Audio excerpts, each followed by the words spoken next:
Al-qiyam, berdiri ini wajib. Nah, sholat. Kalau tak bisa ruku dan sujudnya, tak bisa menekuk lutut karena sudah sakit, mencok dan segala macam, maka caranya kita sholat dulu. Tapi sholat duduk itu syaratnya mesti harus berdiri kalau mampu. Diawali dengan berdiri. Jadi kalau ibu masih bisa berdiri saja, saya tak bisa sholat Pak Ustadz ruku dan sujudnya saja. Tapi kalau berdiri bisa, maka awali tetap. Di sini bacaannya fayajibu min awal tahammuli. Wajib berdiri setiap rukun berdiri. Jadi bangun dari sujud kan berdiri lagi, maka 4 rakaat berdiri semua, tetap berdiri. Kalau bisa berdiri, tapi tetap tak bisa berdiri lagi, Bapak datang ke masjid berjalan, jalan Pak Ustaz, berarti bisa lah berdiri. Iya kan? Banyak jalan dari rumah, bisa berdiri, bisa jalan, sampai ke masjid sholatnya duduk pertama. Nah ini tak betul, kalau mampu berdiri, berdiri dulu. Cuma saya Pak Ustaz tak kuat kalau ruku, itu baru. Jadi Allahu Akbar pertama. Setelah ruku duduk dulu. Allahu Akbar sedikit. Sami Allahu liman hamidah. Baru nunduk lagi. Allahu Akbar, sujud, agak merendahkan sedikit. Agak rendah, tetap kepala nengok tempat sujud, sejadah ke bawah, di tempat sujud di bawah ini. Ini yang pertama. Jadi ketika berdiri lagi, bangun dari sujud, Allahu Akbar. Kalau setelah tahiyat pertama, sunnah takbir diangkat. Kalau rakaat pertama tak usah diangkat.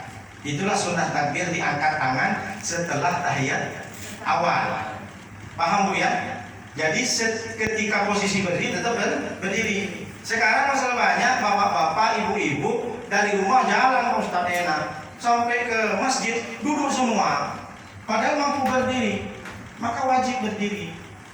Tapi Pak Ustaz saya berdiri cuma semenit, oh berarti memang sudah tak bisa berdiri. Tapi kalau jalan berapa menit bisa nih? Ya. Apalagi jalan-jalan ke mall sehat Pak Ustaz. Pas aja tak sehat. Ingat ketika ruku ini tangan di bawah. Jadi kalau ada video nanti saya begini, tangan di lutut, di paha. Bukan, tidak boleh tangan la alal hawa, di atas tangan.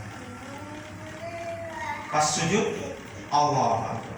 Mata betul tuh hampir pula berlagu pula begini bergondang. Paham ya? Nah kalau tak bisa berdiri maka duduk begini sama semua.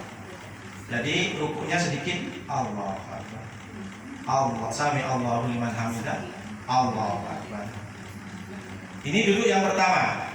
Kalau tak bisa duduk seperti ini di kursi, karena zaman Rasulullah duduk itu cuma satu di bawah, maka duduk di bawah. Duduk di bawah yang pertama namanya duduk iftirash. Duduk iftirash itu bagaimana Pak Ustaz? Duduk sama dengan duduk istirahat, duduk tahiyat awal. Duduk istirahat kapan Bu? Di antara dua sujud, duduk istirahat. Kalau ini duduk iftirash, diambil dari kata farosha. Farosha itu alas karpet, berarti kaki kiri menjadi alas. Duduk seperti ini. Allahu Akbar. Allahu Akbar. Sami Allahu liman hamidah. Allahu Akbar. Kalau nggak sanggup duduk iftirash, maka duduk tawarruk namanya. Tawarruk sama dengan tahiyat akhir. Kenapa tawarruk diambil kata warik? Mohon maaf, warik artinya pantat, karena pantat langsung ke bawah. Kalau yang tadi iftirash itu menjadi alas kaki kiri, maka seperti ini. Sama tadi sholatnya. Kalau tak bisa duduk tawarruk, duduk bersila, silahkan. Bersila silahkan. Jangan berbaring dulu. Duduk bersila Allahu Akbar sebisanya. Kalau tak bisa bersila Pak Ustaz duduknya terserah, ikut di mana. Allah bisa. Kebetulan ini yang tak bisa dilakukan. Kalau diluruskan dulu. Luruskan silahkan. Pokoknya duduk dengan cara apapun silahkan dulu. Silahkan dengan cara apapun.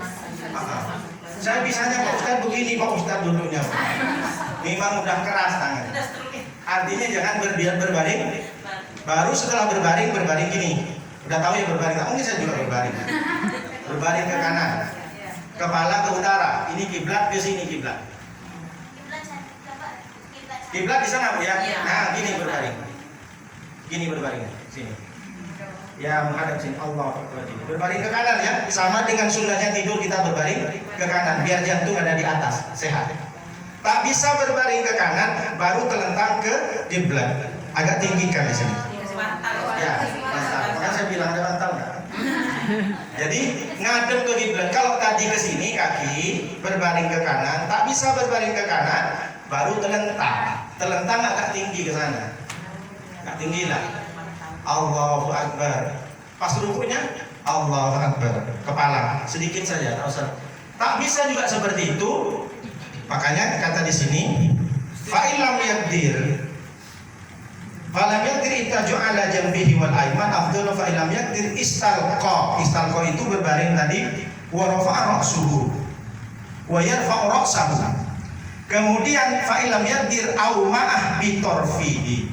Kalau tak bisa tidur telentang, istalqa namanya tidur telentang.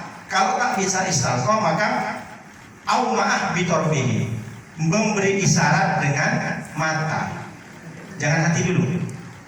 Allah, ayah kedip-kedip dengan kedipan mata. Itu lain. Itu kedipan satu mata bahaya. Nanti banyak tiarap pula kalau dengan mata satu Pak Ustaz. Beda lagi tuh Pak Ustaz. Qira'ah Allahu Akbar. Sami Allah. Terserah gimana bisanya. Kedipan Allah bitarafi. Kalau tak bisa fa'ilam yaqdir dengan Allah bitarafi ajrul arkana ala qalbihi, menjalankan melaksanakan rukun-rukun sholat bi qalbihi dengan hatinya. Dengan hati ibu gimana? Kalau tak bisa hati juga berarti dia sudah makhluk halus. Karena makhluk kasarnya pun tak bisa digerakkan. Ini kan makhluk kasar, ini kan makhluk yang diciptakan. Mata tak bisa digerakkan, tangan digerakkan, hati kan juga cuma di dalam saja, dia kan bisa digerakkan. Kalau hati tak bisa berarti dia sudah menjadi makhluk halus.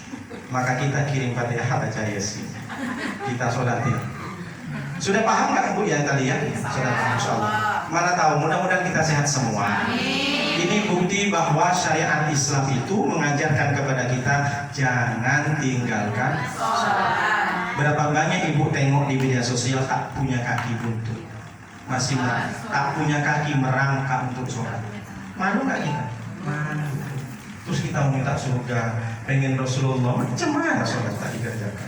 Oh yang penting saya bukan masjid, sholat itu wadah. Wadah kalau kita nampung air. Nah semakin banyak sholat semakin